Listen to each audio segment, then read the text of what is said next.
After elections Jaganmohan Reddy మొదటిసారి తమ రాజకీయ వ్యూహకర్త సంస్థ ఐపాక్ టీంను కలుసుకున్నారు.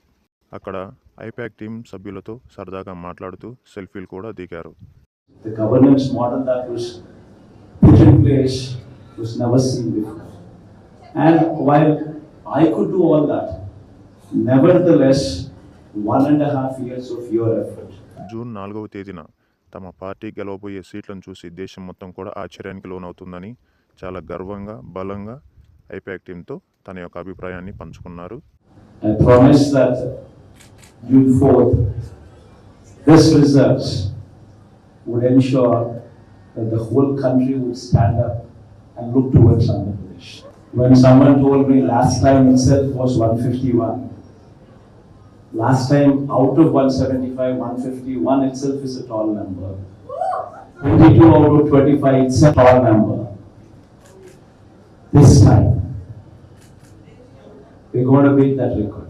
We will surpass 151, we will surpass 250. Helped us achieve this target.